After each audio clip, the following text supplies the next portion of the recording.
This is episode 18. Welcome, fellow anglers, to the Good Karma Sport Fishing Podcast. I am Captain Ryan Van Fleet, your host here in the Florida Keys. Each week, I bring you fishing tips, stories, gear reviews, and more to help you maximize your fishing trip, catch big fish, and overall have fun. I hope everyone had a happy Thanksgiving and got a chance to do a little fishing. I had a very busy, long weekend of great fishing trips. Some new clients and one regular, all good people, so very grateful. And we caught a lot of fish, and that's always good. But I'm almost pretty sure most of my clients in the Northern Hemisphere went deer hunting. And you guys know who you are.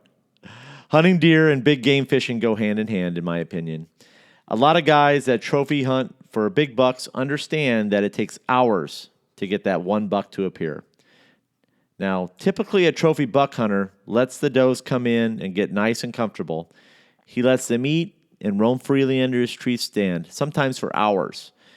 He knows by not shooting that doe that the big buck lingering out of his sight will make an appearance when the time is right. But just because the big buck shows himself does not mean that the hunter will get to even take a shot at him. Or does it guarantee that when he does get the shot, that he will get a kill shot? Now, hunting deer is very similar to hunting big saltwater fish, believe it or not. We wait for things to get right, and we either get our shot at a big fish or we don't. Now, some hunters know that when the time has passed and the chances of getting that big buck are slim, they fill their tags with a smaller buck that's below the stand or a nice doe for the meat. Other hunters pass on the small bucks and the does and are just content with the experience of trophy hunting and putting in the work for it. Again, coming home empty-handed. Everyone is different, and I respect all that hunt and fish, no matter what style they prefer, whether it be for the meat or for the trophy. Anytime you get to go hunting or fishing, it's all good. Okay, so it's live bait season in the Florida Keys. I do some trolling this time of year, but I really prefer catching large fish on light tackle using live bait. Now, to follow up from last week's podcast, my switch back to wire on the downrigger worked great. Clients caught kingfish up to 30 pounds, wahoo we caught a wahoo that weighed up to 40 pounds. We lost a couple wahoo that were really big. We caught a big blackfin tuna that weighed 35 pounds. The bites that we did get on the downrigger were big bites, and that was my goal. Now, check out episode 17 if you haven't listened yet. Another thing I used were some new Wild Willie lures. Willie customized some Super Glow sea witches for me. The killer bait was the new orange head, black red with Super Glow over silver mylar. It's a wicked bait.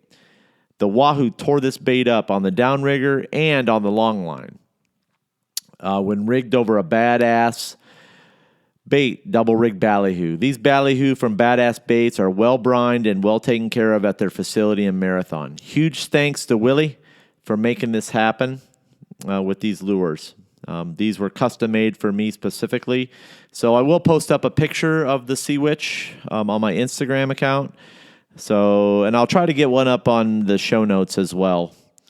But you can find a picture right away of the Sea Witch on Wild Willie's Facebook, which is at Wild Willie's Witches. You can order through him through his Facebook page, and the cost of the lures that I'm using, that I think is a 2-ounce head, is $21 a piece. So next, on a bummer note, I ran out of the badass double rig ballyhoos on Saturday after a hot wahoo bite, which was insane, man. I made a joke on my Instagram. What I said was the roller guides on the adrenaline rods were pretty much smoking on Saturday. It was an intense bite. So in a pinch, I had to go to West Marine and Key Largo to buy some Bionic bait double rig.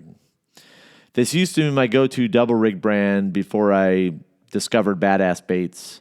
So I honestly didn't think much of it, but have to say I was extremely disappointed to find that the packs I purchased from West Marine were shit. So what happened was, I bought the ballyhoo and I do my usual. So before I go to bed at night, I brine everything for 20, at least, 6 to 7 hours before I even rig them. So when I opened up the packs before I went to bed, the ballyhoo smelled and they were extremely soft. It was to say the least, I was pretty pissed. So going forward, I'm going to stay away from Bionic Baits, rig ballyhoo, unless I purchase them directly from Bionic Bait. My thought is that West Marine has had old inventory and they're trying to get rid of the products that they seem, that have been sitting there a while. West Marine right now seems to be a little confused in the stores of late. They're remodeling every week and moving stuff around. So I hope they get their stuff together here pretty soon because it's kind of discouraging. Anyways, another thing I want to share this week is I'm going to talk about my new modified stiff rig stinger hook that's killing it. For all you guys that rig live baits using stingers, which is, in my opinion, a must for wintertime kingfish rigs and wahoo rigs and all that other good stuff when you're using big baits. Guys, there are many versions of the stiff rig stinger. It's a killer rig, but requires a lot of weird twists and turns around the hook with using wire or purchasing overpriced soft glow beads. So I always get my best ideas when I wake up in the middle of the night. I use the cable ties for a lot of weird stuff on the boat. And so I woke up, I'm like, okay, well, what if I use a small cable tie to make a stiff rig? So that's what I did. So pretty much I woke up in the middle of the night with this idea to make a better stinger rig for goggle eyes. And, believe it or not, it doesn't add any time to the rigging process or require weakening of the wire with weird twists and turns. So here is my recipe for the stinger stiff rig for kingfish and wahoo using cable ties. Now the cable tie I use is, it's 18 pounds in strength. And I use black pure nylon cable ties. First, cut an 8 to 10 inch piece of number 6 wire. Then, tie the hook of your choice to the wire using a standard haywire twist and barrel wrap technique. Now you can look it up you can look up the haywire twist and barrel wrap technique on YouTube, and you can practice it at home. Next, cut a small piece of number 7 wire sized appropriately for the size of the bait you plan on using as far as the stinger goes. Haywire twist and barrel wrap a treble hook or J-hook. Now, the size of the hook depends on the size of the bait you're using. Next, haywire twist and barrel wrap the opposite end of the stinger with the treble hook through the J-hook. Very important that you make sure the wire stays on the opposite side of the hook. Then finally, pull the stinger wire back along the shank of the hook. Hold it snug against the shank and tie this 18-pound cable tie around the hook and the stinger hook. Next, you got to cut the tag end off the cable tie. And then I'm going to post a photo up in my show notes so you can take a look at it. Now, make sure you use a black cable tie that matches the color of hooks you're using. Most live baits have a little bit of black color in the nostrils and have black pupils. So the cable tie and the black hook blends in with the baits. Next, you guys, you gotta run the J hook through the nostrils, through the bait's nostrils, and lay the stinger tight along the body of the bait, and then insert the barb a barb of a treble hook, 1 or 2 barbs, whatever you prefer, into the body of the bait fish. Now, the cable tie stiff rig will lay snug across the back of the bait, and the wire actually blends in a little bit with the back of the bait. If you haven't, you probably already know this, but take a look at the color of the wire and kind of match it. It'll lay like right along the gold of a goggle eye. So it's actually tough. I feel that it's going to be tough for that fish to see it when it blends into the side of the bait as far as the color goes. So, or it actually gives off a little light reflection, which I feel will attract a fish when a bait turns to the side. Everybody has their own personal opinion about this, but that's all I'm going to say about that.